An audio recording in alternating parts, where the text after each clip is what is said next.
Hello and good morning. I am standing here in my nightgown for a few reasons. Number one, it's morning.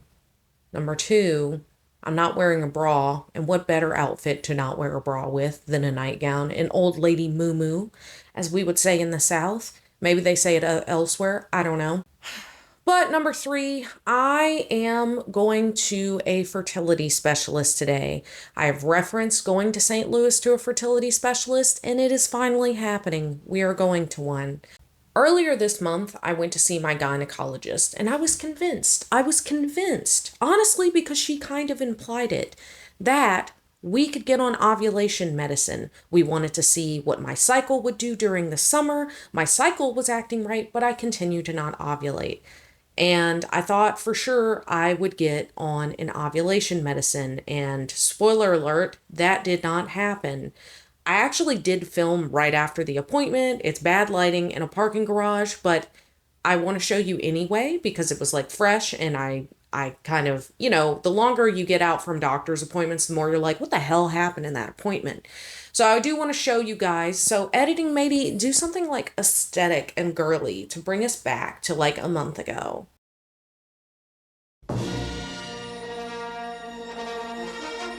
So I just got out of my gynecologist's office and I have some pretty mixed feelings. Basically, nothing got done today. I will say that was partially my choice, but essentially she and I talked and she was like, you're healthy, you've lost a significant amount of weight. I feel like you have good life habits every day.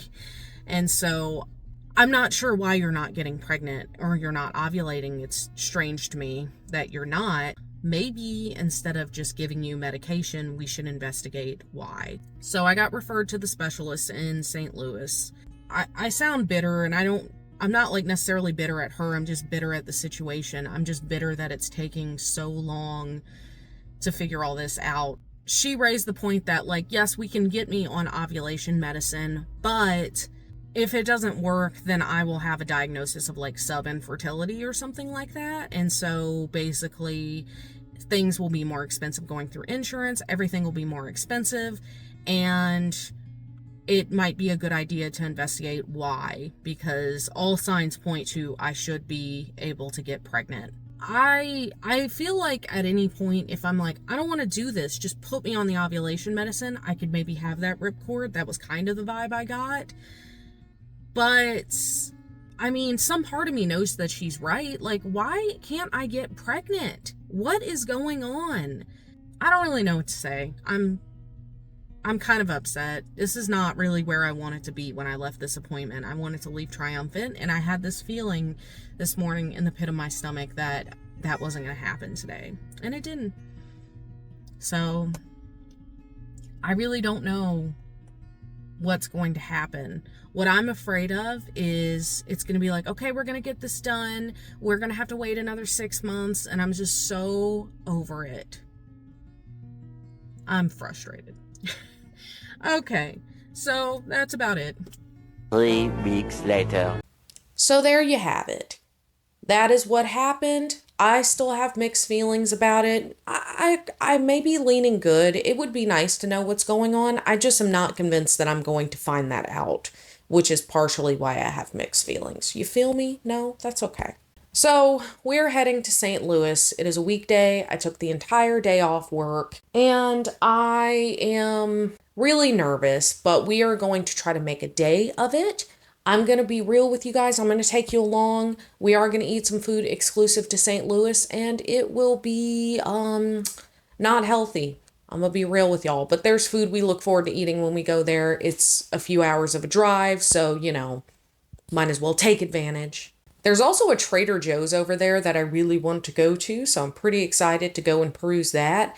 I feel like the main pull of Trader Joe's is their freezer section, and obviously I won't be able to take anything back from their freezer section, so like part of me is like, what's the point? But again, we're trying to like finesse this to be a good thing. We're also going to Topgolf to play golf for a few hours, so that'll be fun too. I am too nervous to really eat much right now, so I'm going to get dressed and take you guys along. I don't know what it will look like filming and telling you guys what happened. It may just be me sitting in a parking garage telling you, but we'll see. Stay tuned. But first, don't judge my floor. Let's play the game called Is There a Cat Waiting Outside for Us?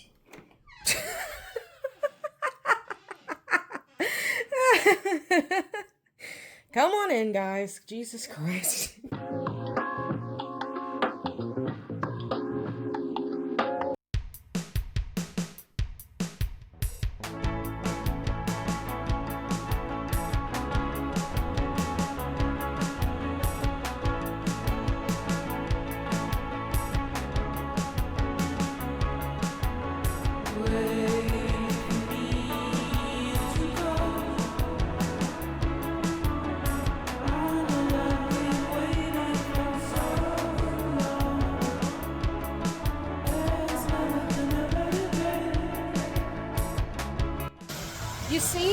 You see how I hit the golf ball? Very mindful, very demure. All right. Be sure to take the next one too. Yeah, we'll see. He makes it harder on himself. He really does.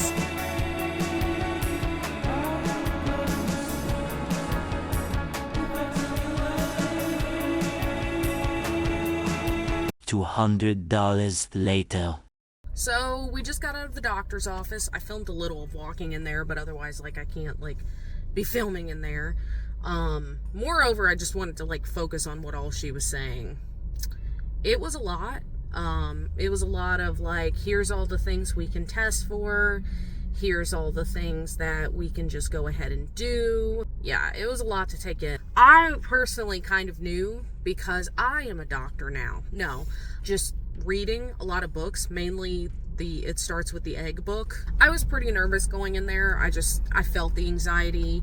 I did blubber like a baby once she, like, gave us the entire medical breakdown of things, just because I just feel like the dangling carrot that is ovulation medicine is just constantly being held in front of my face. So we don't like that. And it's just really hard to wait months and months for appointments only to be repeatedly given bad news, or really no news. Honestly, it's no news. So don't like that. And this place is out of network for my insurance. And to be honest, the place that's in network, I don't trust them. I know a lot of people, not a lot of people, but I know 3 or 4 women who have had bad experiences with them. And unfortunately, I just don't trust the people in network. So I feel like I'm just screwed either way, which is really frustrating. I don't know really what to do, but I don't really have anything productive to say. What are your thoughts? Sitting through that was like drinking from a fire hose. I was trying to absorb as much information as I could, and frankly, it was just a lot. I think the way the doctor presented things is we could do X, Y, Z, A, B, C. She wanted testing, some more testing, so she could kind of show a direction. Being out of network and a couple hours away, makes that more of a cost-benefit analysis than I'd like us to have. She really went out of her way to emphasize how inexact a science this is. Yeah, she really did. I mean, I appreciate her keeping it real, I guess. It's true. I think, well, I mean, it kind of, as you were talking about, that you've had a lot of hope dangled in front of you. It's been very disappointing. And she emphasized that she basically told us that she can't deliver promises that we get pregnant, and that it could be a long, frustrating road. So, yeah, no, I genuinely appreciate her being upfront about that. Like, we've had Henry's boys tested. I've had a saline ultrasound. We've had testing done before, and she's not seeing any glaring red flags, so that's nice. And I have pretty regular cycles, which is nice, too. It does sound like they can do better testing than what we can get where we live, which is nice. They're a specialist, so they have access to better, I guess, testing analysis. They're experts in their field, so they have a better idea of what you're looking for than maybe your average OBGYN or whoever else would be doing this. Yeah, but it's just bullshit, because I have specialists at home, but the specialists I have at home Do we have specialists at home? We don't have specialists. We actually don't. I mean, we're supposed to, though, but, so I'm gonna have to, I will get a call tomorrow. I may put that in the vlog, or I may just put it in a pinned comment. Sure. As to if we can even move forward as we are. So I don't really know what to do. I mean, that's just kind of where we are. But yeah, I don't know why I started blubbering like a baby, but I did. I just was like, this is just really hard, waiting months and months between appointments, only to just be told, we don't know what to do. Just being frustrated that, like, no one wanted to help me when I was fat. And I get that that is a factor in fertility, but, like, it's like they never had a plan B. Me losing weight was the only plan. Plan A with a period. But I also wish I had been told from the jump, hey, on the off chance that weight loss doesn't work, you're going to have to go to a specialist. We're going to have to really, like, up our game here, which is not what I was ever told. So, do you have any final thoughts? I've got some of my own thoughts on what we should do at this point, but it also depends on money, on the insurance situation. I will say one other thing, and I want to stop talking because we've been talking for 10 minutes. I will flash the name on the screen. I cannot pronounce it. But something that she did say was that she saw this word, wherever it is on the screen, in my chart. And that has to do with, like, thickening of my uterine lining or, like, muscle tissue or something. I'm not going to pretend to understand. She saw that in my chart from my regular doctors. My regular doctors never said anything about that to me. I'm really going to have to do a deep dive and see if maybe I missed it. So it's kind of crazy to me that I might have something that may make it harder for implantation. That's my understanding of what she said. If I'm wrong... She also said that it was something they could work around, though. Yeah, but they can't fix it either. Correct. But it would also just have been nice to know. No, it's weird that it's a surprise to you because you're pretty engaged when you speak with your doctors about this. Yeah. So I'm kind of pissed off that, like, this was a thing that just nobody felt the need to say anything about. Everyone's like, oh, it's cool. It's all good. And she had to be like, hey, I saw this in your chart. You know anything about that? I'm like, no, I don't. Okay, well, that's it. The next step now is to find out what insurance says and what they'll cover and won't cover, and then we're going to take the next move from there. Yeah. Until then, let's go to Trader Joe's. We're also going to eat calzone, as I told you. Hell yeah. And I may cry into a piece of chantilly cake. But anyway. Don't cry, but it'll be good, though. And it'll taste... The salt will enhance the chantilly cake. I don't know if that's how it works. All right, let's go. Let's go. Love you. Love you. Okay, so I don't know how well you guys can see, but it turns out the Trader Joe's is closed. That's near us. There are other ones in St. Louis, but I don't know that we're going to bother to go to them if they're far away. We both have work tomorrow, so yeah. Great.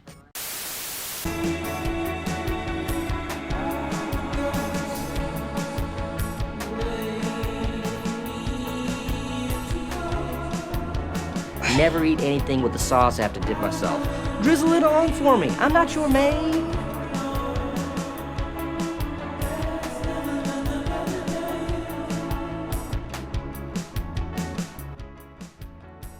Organology is the study of organics. She's giving pride. She's giving you're an ally. This is the best sweet red wine. This right here. If you can find it, this is the best one. I'm buying it. I'm going to cry into a glass of wine tonight. It's going to happen.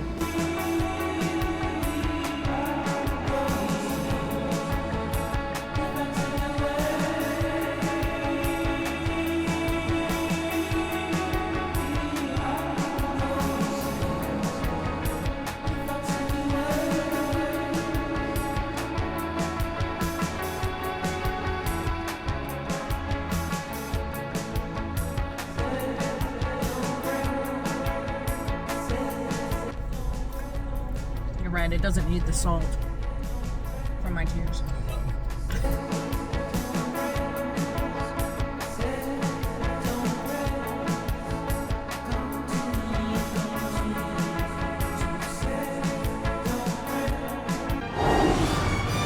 $1 million.